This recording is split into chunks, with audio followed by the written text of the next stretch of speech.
أحضرك إلى هنا؟ أنا جائع. نحن لسنا جمعية خيرية، غادر الآن. سأحضر لك المال لاحقاً. قلت لك أن تغادر. في ظهر يوم مزدحم ومطعم فخم على شارع تجاري، توقفت لحظة قصيرة عن الحركة. رجل عجوز يقف عند مدخل المكان، علونه تعب ويداه ترتعشان من برد أو تعب. يمد وجهه الشريف بطلب بسيط لطبق من الطعام. المديرة تنظره بنظرة لا تقبل الضعف، فتقرر أمام الزبائن أن تعلمه درساً بلسان قاس. ما تراه الشاشات والهواتف في تلك اللحظة سيطلق سلسلة من أحداث لا يتوقعها أحد، من فضيحة وندم إلى كشف حقائق مخفية، ومن درس أخلاقي إلى مواجهة قانونية ومجتمعية. تابع الحكاية لتعرف كيف تتحول لحظة إحراج إلى اختبار للضمير، وكيف يمكن لقرار متسرع أن يغير مصائر كثيرين.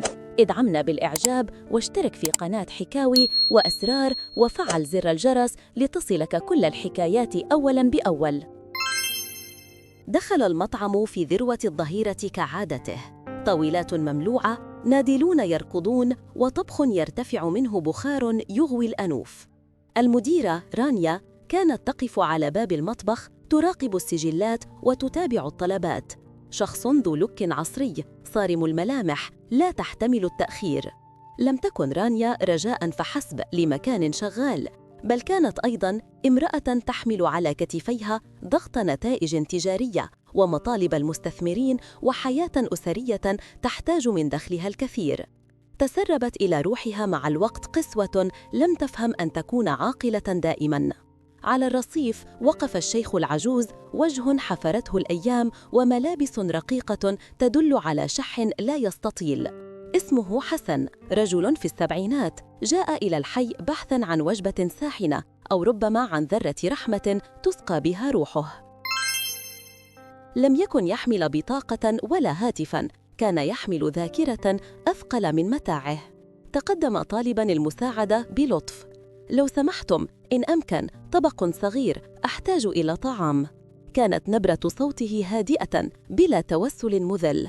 رآه بعض الزبائن ورآهم موظف الاستقبال، وتبدت ردة الفعل الأولى أنها مشهد متكرر. ثم ظهرت رانيا عند المدخل كاشفة بطرف عينها ما يجري. رجل عند الباب يطلب طعاماً مجانياً. التوتر احتد داخلها، فكرت بسرعة في صورة المطعم أمام الناس، في أرقام الأرباح، وفي تعليق المالك إن تهاونت أمام المتزاحمين. اختارت موقفاً صارماً أمام الجمهور. نابت بصوت جهوري: سيدي، هذا ليس ملجأ ولا سوق صدقات. إن أردت الطعام فهناك مؤسسات تتولى، ونحن لا نقدم أطباقاً مجاناً لأي يطرق بابنا هكذا. ثم تابعت بلهجة لا تحتمل الجدل: ارجع من حيث جئت إن أردت الاحترام.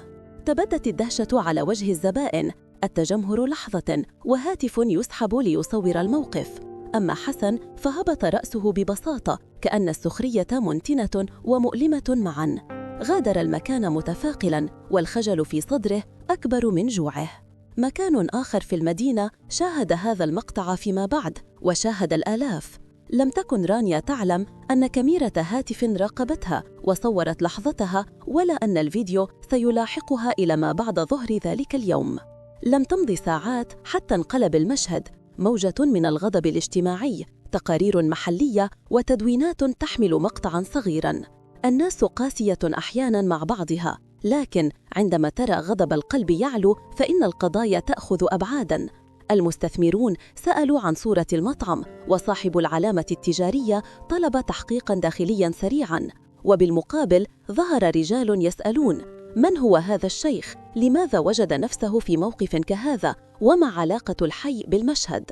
في الأيام التالية ستنكشف طبقات، سيظهر خلف صاحب الصورة قصة لحسن، تفاصيل عن ماضٍ لم يتوقع، وسيظهر خلف الموقف أيضاً فوضى داخلية في إدارة المطعم، حيث تمارس ضغوط على الموظفين ويهدد العمال بخفض الرواتب لعدم تراجع المبيعات. ستتسلسل أفعال تقود إلى مواجهة قانونية، لحظات اعتذار، رشوة مقترحة، ومبادرات شعبية تطالب بالعدالة.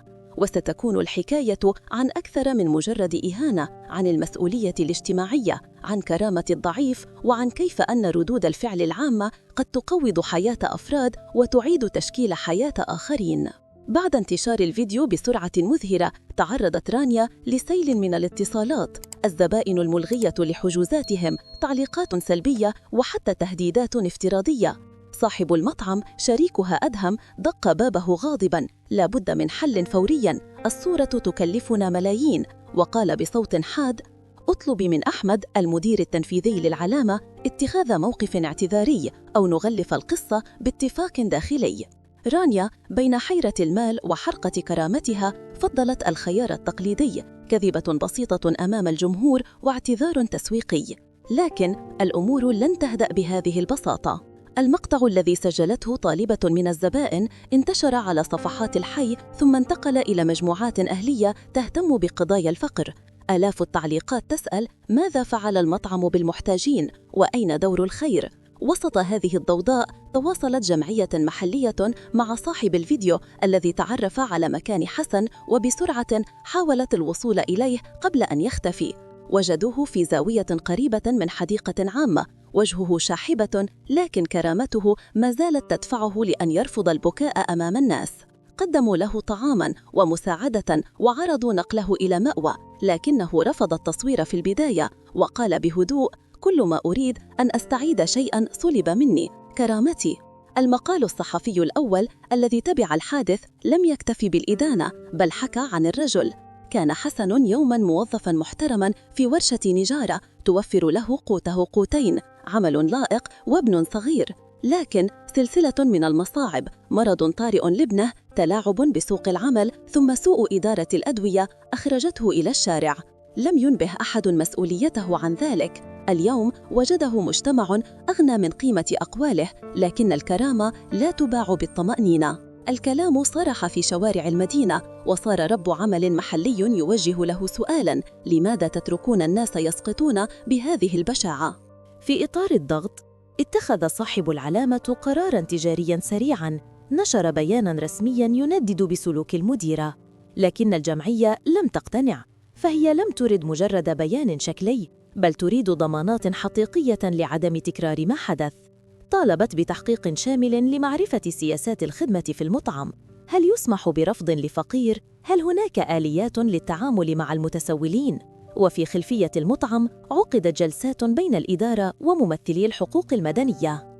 رانيا بدورها شعرت بالهجوم العالمي وكأنها خسرت كل شيء. لكن في لحظة ضوضاءها ظهر طيف آخر. أحد الزبائن المسنين السيد كمال، رجل أعمال متقاعد، اتصل بها على الهاتف الخاص وقال بصوت هادئ: أدرك الضغوط، لكن هل تعرفين لماذا اتصلت؟ لأن هذا الرجل حسن كان يوماً سبباً في أن يتعلم طفل القراءة عندما كنا لا نملك مالاً يكفي للكتب. كل إنسان له قصة. كان كلام كمال بمثابة صاعقة لرانيا. لم تعد الحكاية مجرد خسارة للعلامة التجارية، بل تسلط لحياة كانت تختزن تاريخاً إنسانياً ضائعاً. ورغم ذلك لم يقف الأمر عند موضة اجتماعية فحسب. وصلت قضية إلى مكتب العمل.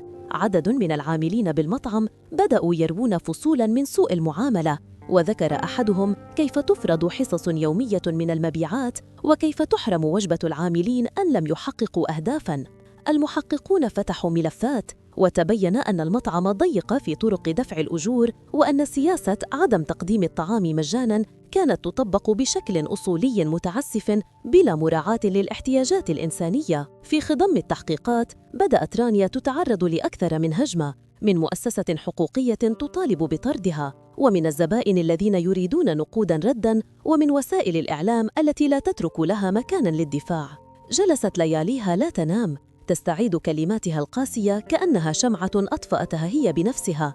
تذكرت طفولتها، والدها الذي علمها الاعتماد على النفس، وعداءها الدفين للضعف الذي يذكرها بمعيشتها المبكرة. لكن حين تعلق الندم بقلبها بدأت ترى أن ذاك الضغط لم يبرر أبداً هتك كرامة إنسان. أما حسن فجاء بدوره ليتحدث أمام لجنة المحافظة. لم أطلب سوى لقمة، قال هكذا ببساطة ولم يتوسل. ظهرت شهادة من جاره تشير إلى أن حسن كان عاملاً مجتهداً قبل أن تخونه الظروف، وشهادة أخرى تشير إلى إفلاس مشروع صغير اضطره للخروج. هذه الشهادات قلبت المشهد إلى خيبة أمام الجمهور، ليس حكاية رجل شرير بل رجل تكسرت حياته. في المحاكمة الاجتماعية التي لم تغلق بسهولة، قرر صاحب العلامة أن يتخذ قرارين في آن. الأول إداري، إعفاء رانيا من منصبها مع تأهيل مهني وألزامها بالعمل لمدة 3 أشهر في جمعيات خيرية تقدم الطعام للمحتاجين. الثاني مؤسسي، تخصيص جزء من أرباح المطعم لصندوق دعم للمشردين في الحي. كان ذلك قراراً عملياً يظهر تمايزاً بين الحساب التجاري والواجب الاجتماعي. مرت الأشهر وبدأت رانيا تعمل ضمن فرق تطوعية في مأوى محلي، حيث توضحت لها وجوه جديدة، قصص أعمق من مجرد مشاهد يومية. كانت تصنع الصحن وتقدمه بيد مرتعشة في البداية، ثم بيد تدرك معنى اللقاع الإنساني. ظل الجمهور يراقب تحولها، وتبدلت صورة الحكاية من فضيحة إلى مسار للتغيير. أما حسن فقد استلم دعماً مؤقتاً، تلقى علاجاً للسكر، وحصل على سكن بسيط بعد تدخل محسنين محليين. لقد استعاد كل شيء، لكنه استعاد شيئاً أكبر، ابتسامة لا تحمل في طياتها حزن الذل. في نهاية القصة كانت هناك جلسة علنية صغيرة. رانيا وقفت أمام العامة وأمسكت بميكروفون فاتحة الكلام بقليل من الارتباك. أخطأت وآسفة. لم تكن كلماتها كفيلة أن تمحو ما حصل، لكنها كانت بداية لاعتراف صادق. الجمهور الذي شهد تحولها تطوع معها في مبادرات لاحقة. لقد تعلمت دروساً قاسية: ألا تحكم على مظهر إنسان، وأن الضغوط لا تبرر إذلال الآخرين. خلاصة الحكاية الواقعية والمفهومية أن الإهانة في مكان عام لا تهبط للنفس وحدها، بل قد تفكك أجزاء مجتمع، لكنها أيضاً فرصة لردم الفجوة عبر إجراءات حقيقية، سياسات عمل عادلة، تدريب أخلاقي للإدارة، ودعم مجتمعي لمن سقط. المخاطرة بالكرامة ليست مفردة بين مديرة وفقير، إنما بين قيمة وإنسان. وفي هذا العالم من يقف ليعترف بخطئه ويعمل للتصحيح قد يعيد لضميره وللمجتمع بعضاً من إنسانيته المفقودة.